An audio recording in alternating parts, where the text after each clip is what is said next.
Hai Sobat Petani, apa kabar Anda? Semoga Anda selalu bahagia. Kali ini saya akan sedikit menerangkan tentang pupuk dan seberapa besar peran unsur hara pada sebuah tanaman atau tumbuhan. Baiklah, simak video ini sampai selesai ya, semoga informasi ini bermanfaat.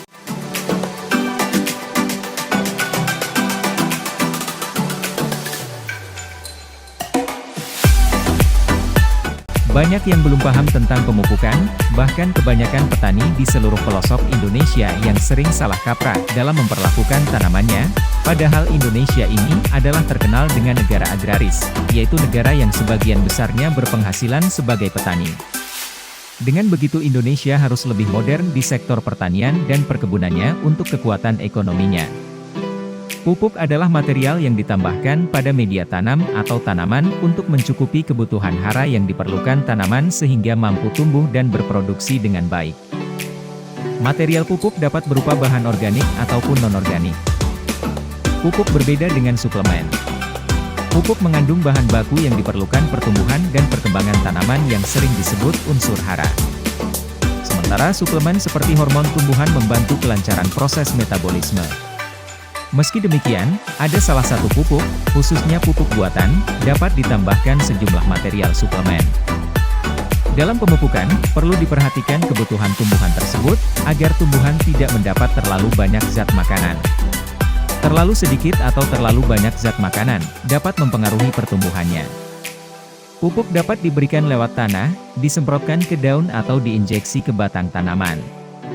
Bentuk pupuk bervariasi, ada yang berbentuk padat, cair ataupun berbentuk gas. Di alam sudah terdapat berbagai jenis unsur hara dari hasil proses dekomposisi dari material makhluk hidup seperti sisa tanaman, kotoran ternak, dan lain-lain. Unsur hara esensial yang dibutuhkan oleh tanaman ada 16 unsur, yang terbagi menjadi dua jenis, yaitu unsur hara makro dan mikro. Unsur hara makro adalah unsur-unsur hara yang dibutuhkan tanaman dalam jumlah relatif besar. Unsur hara makro antara lain, unsur hara, C, karbon, H, hidrogen, O, oksigen, N, nitrogen, P, fosfor, K, kalium, Mg, magnesium, Ca, kalsium, S, sulfur. Unsur hara mikro adalah unsur-unsur hara yang dibutuhkan tanaman dalam jumlah sedikit. Meskipun hanya sedikit, namun unsur hara ini sangat penting dalam menunjang proses-proses fisiologis dan pertumbuhan tanaman. Unsur hara mikro tersebut antara lain, Mo, molybdenum, B, boron, Cu, tembaga, Fe, besi, Mn, mangan, Zn, seng, Si, silikon.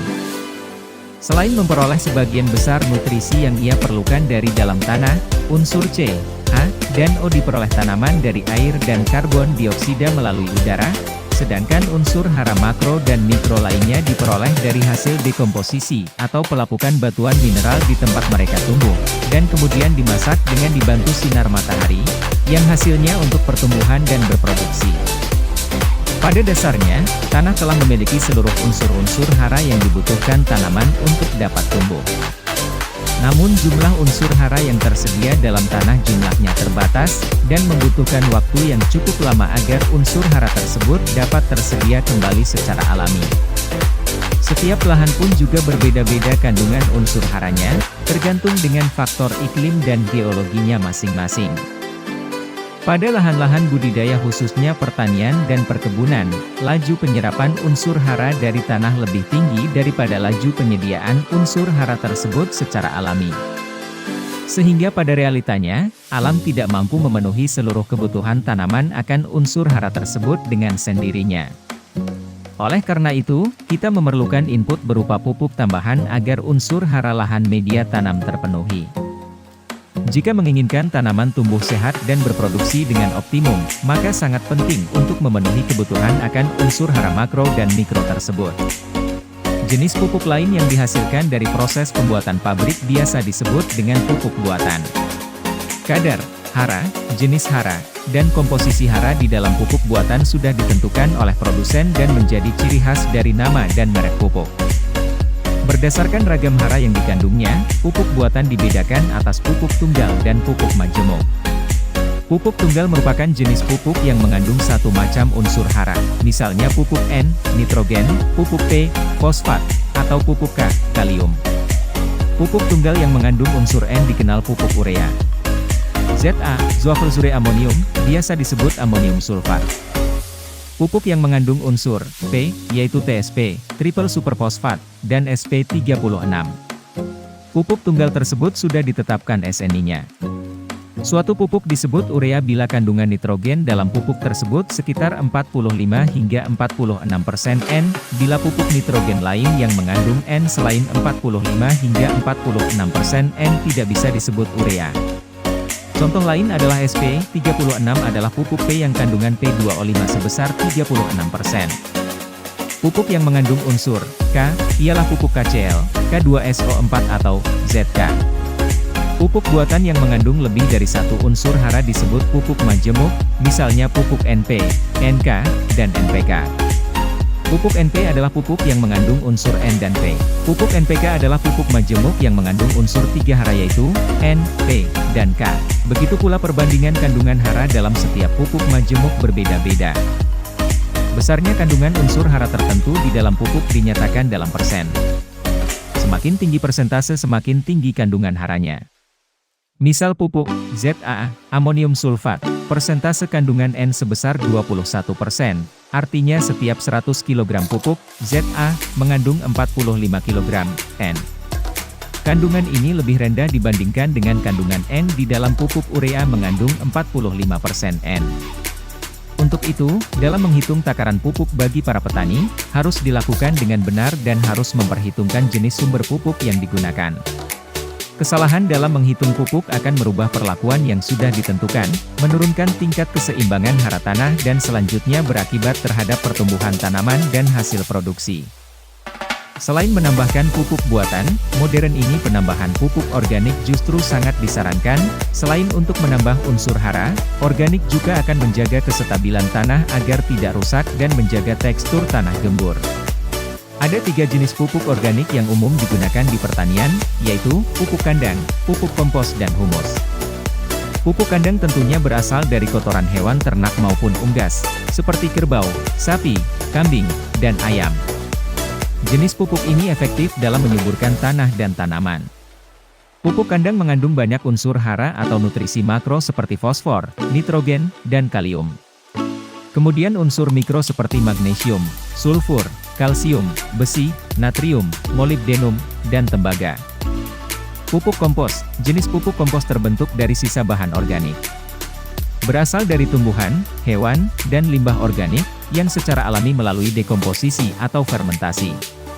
Kebanyakan para petani sengaja membuat pupuk ini dengan cara mengumpulkan sampah organik kemudian difermentasi. Selanjutnya jenis pupuk humus, bahan ini dihasilkan dari proses dekomposisi atau pelapukan dari daun-daunan, serta ranting tanaman yang membusuk secara alami. Humus adalah tanah yang sangat subur, dapat ditemukan pada dasar hutan hujan tropis yang lebat. Memiliki kontribusi terbesar terhadap kebertahanan dan kesuburan tanah, berperan bagi pembentukan dan menjaga struktur tanah. Poin penting dalam pembahasan kali ini adalah, kita harus merubah pola kesadaran bertanam kita dengan baik, tentunya dengan ilmu dan teknologi. Karena banyak sekali pemilik lahan bahkan pelaksana lahan tidak mencermati dan memahami cara bertanam yang baik dan benar, sehingga efisiensi produksi tidak dapat ditekan. Selain harus memahami pengolahan lahan, kita harus memahami pola pupuk berimbang. Prinsip pupuk berimbang adalah menyesuaikan dengan kebutuhan tanaman, jenis tanaman, status hara dalam tanah dan targetan produksi yang akan dicapai. Apabila berlebihan, dapat menjadi pemborosan dan akan merusak tanah dan tanaman. Pupuk berimbang adalah pemberian sejumlah pupuk yang sesuai dengan kebutuhan tanaman dan kesuburan tanah. Jika kita memberikan perlakuan terhadap tanaman dengan keberimbangan, maka akan dihasilkan produktivitas, mutu hasil, kesuburan tanah dan keuntungan ekonomis dan ekologis. Begitu pula sebaliknya, akibat pupuk berlebihan atau salah pemberian jenis pupuk, maka biasanya tanaman akan mudah roboh, mudah terserang hama penyakit, tidak efisien, atau boros, dan mencemari lingkungan. Satu hal yang perlu diperhatikan dalam manajemen pemupukan adalah dengan menggunakan prinsip tepat jenis, tepat dosis, tepat waktu, tepat cara dan tepat bentuk atau formula. Prinsip tepat jenis yaitu pemupukan harus tepat dalam menentukan jenis pupuk yang dibutuhkan. Tepat dosis yaitu sesuai dengan status hara, kebutuhan tanaman dan target hasil yang mau dicapai. Tepat waktu adalah, pada saat pemberian pupuk disesuaikan kapan tanaman tersebut membutuhkan asupan unsur hara dalam jumlah yang banyak. Tepat bentuk atau formula bermaksud bentuk atau formula pupuk sesuai dengan kondisi tanah dan kebutuhan tanaman. Yang terakhir adalah tepat cara, yaitu saat pemupukan harus dengan cara yang benar. Contoh, kita harus dapat mengetahui kapan waktu memberikan unsur hara tertentu, dan berapa persen jumlahnya. Berikut ini akan dijabarkan satu persatu mengenai unsur hara yang dibutuhkan tanaman, meliputi unsur hara makro dan unsur hara mikro. Unsur hara nitrogen, atau N, merupakan unsur hara makro, dan mutlak dibutuhkan oleh tanaman. Merangsang awal pertumbuhan atau vegetatif tanaman, secara keseluruhan khususnya pertumbuhan akar, batang dan daun. Berperan dalam pembentukan zat hijau daun, atau klorofil, yang sangat penting untuk melakukan proses fotosintesis. Berperan dalam pembentukan protein, lemak dan berbagai persenyawaan organik lainnya. Gejala tanaman yang kekurangan unsur nitrogen. Pertumbuhan tanaman berjalan lambat, tanaman kurus dan kerdil, daun hijau kekuningan, pendek, kecil dan tegak, daun yang sudah tua berwarna hijau muda, kemudian berubah kuning dan layu, bila sempat berbuah, buahnya akan kerdil, cepat matang lalu rontok. Jika kelebihan unsur nitrogen, maka akan menghasilkan tunas muda yang kurang baik, lemah, produksi biji-bijian berkurang, memperlambat pemasakan, penuaan buah dan biji-bijian, mengasamkan reaksi tanah, menurunkan pH tanah, dan merugikan tanaman, sebab akan mengikat unsur hara lain, sehingga unsur nitrogen menjadi sulit diserap tanaman, pemupukan jadi kurang efektif dan tidak efisien. Unsur hara fosfor, atau P, berfungsi untuk merangsang pertumbuhan akar, khususnya akar benih dan tanaman muda, merupakan bahan mentah untuk pembentukan sejumlah protein tertentu, membantu proses asimilasi dan pernapasan tanaman, mempercepat pembungaan dan pemasakan biji dan buah. Gejala kekurangan unsur fosfor adalah, seluruh warna daun berubah menjadi lebih tua dan sering tampak mengkilap kemerahan. Tepi daun, cabang dan batang akan berwarna merah keunguan yang lambat laun akan berubah menjadi kuning dan kemudian layu. Jika tanaman berbuah, buahnya akan kecil, mutunya jelek, dan cepat masak. Unsur hara kalium, atau K, berfungsi membantu pembentukan protein dan karbohidrat, memperkuat tanaman sehingga daun, bunga dan buah tidak mudah rontok gugur. Salah satu sumber daya tahan tanaman terhadap kekeringan dan penyakit. Gejala kekurangan unsur kalium adalah, daun tua akan mengkerut dan keriting, pada daun akan timbul bercak merah kecoklatan, lalu daun akan mengering dan mati, buah tumbuh tidak sempurna, kecil, mutunya jelek, hasilnya sedikit dan tidak tahan simpan. Unsur hara kalsium, atau Ca, berfungsi untuk merangsang pembentukan bulu-bulu akar, mengeraskan batang tanaman dan merangsang pembentukan biji. Kalsium pada batang dan daun bermanfaat untuk menetralkan senyawa atau keadaan yang tidak menguntungkan pada tanah. Tanda-tanda tanaman yang kekurangan kalsium adalah, tepi daun muda akan berubah menjadi kuning karena klorosis, yang kemudian menjalar ke tulang daun. Kuncup muda akan mati karena perakaran kurang sempurna. Jika ada daun yang tumbuh, warnanya akan berubah dan beberapa jaringan pada daun akan mati. Unsur hara magnesium, atau Mg, berperan dalam pembentukan zat hijau daun, atau klorofil, karbohidrat, lemak dan senyawa minyak yang dibutuhkan tanaman. Berperan dalam transportasi fosfat di tanaman.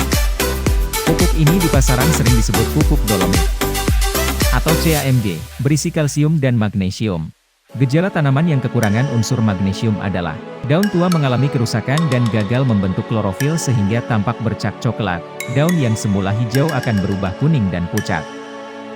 Daun mengering dan seringkali langsung mati, daya tumbuh biji menjadi berkurang. Bila biji tumbuh, kualitas akan kurang baik. Hara sulfur, belerang, atau S, berperan dalam pembentukan bintil akar, membantu pertumbuhan anakan tanaman.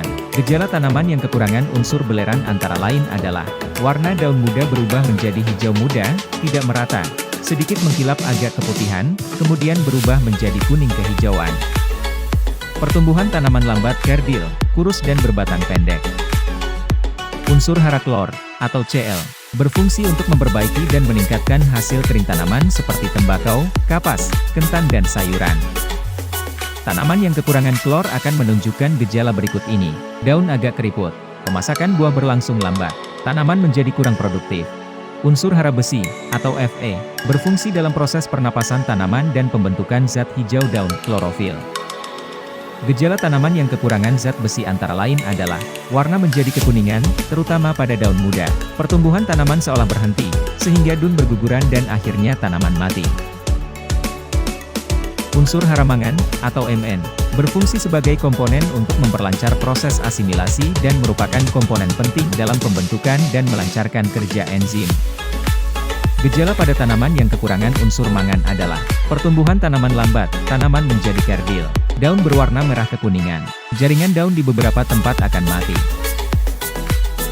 Unsur hara tembaga, atau Cu, berfungsi dalam pembentukan zat hijau daun, atau klorofil, dan merupakan bahan pembentuk beberapa jenis enzim. Gejala kekurangan hara tembaga pada tanaman adalah ujung daun tidak merata, layu dan mengalami kerusakan dan layu. Pertumbuhan tanaman menjadi terhambat, terutama pada jenis tanaman jeruk dan tanaman sayur. Seng, Zn, berfungsi dalam pengaktifan enzim tanaman. Berperan dalam biosintesis auksin, pemanjangan sel dan ruas batang. Kekurangan seng pada tanaman, daun menjadi kekuningan dan kemerahan, terutama pada daun tua. Daun berlubang, mengering dan mati. Tanaman kerdil, ruas-ruas batang memendek, daun mengecil dan mengumpul, reseting, dan klorosis pada daun muda dan intermediar serta adanya nekrosis. Unsur hara boron, B, berfungsi mengangkut karbohidrat ke dalam tubuh tanaman, membantu bagian-bagian tanaman untuk tumbuh aktif, berperan dalam pembelahan sel pada tanaman biji. Gejala tanaman yang kekurangan unsur boron adalah gejala klorosis dari tepi daun, daun menjadi layu, kering dan mati, daun muda tumbuh kerdil, kuncup mati dan berwarna hitam, pada jagung menyebabkan tongkol tidak berbiji. Yang terakhir adalah unsur hara molibdenum, atau Mo, membantu mengikat nitrogen dari udara bebas, mengaktifkan enzim nitrogenase. Gejala kekurangan unsur ini adalah daun berubah warna, keriput dan kering, pertumbuhan terhenti dan tanaman kemudian mati. Para sobat petani, setelah menyimak video tadi, kita menjadi tahu bahwa pupuk ada beraneka ragam. Dari jenisnya, kita dapat mengetahui fungsi dari berbagai macam jenisnya. Jangan sembarangan memberikan pupuk, berikan pupuk tepat sasaran. Contoh, jika saat tanaman masih sangat muda, jangan berikan pupuk yang sama dengan tanaman yang sudah dewasa atau sedang akan berbunga, begitu pula sebaliknya. Semoga dapat bermanfaat. Apabila ada salah kata atau kalimat yang kurang pas, harap mohon dimaklumi, silahkan berikan saran di kolom komentar. Selamat bercocok tanam, semoga sukses selalu untuk Anda. Terima kasih. Salam hijau Indonesiaku, sampai jumpa di video yang selanjutnya.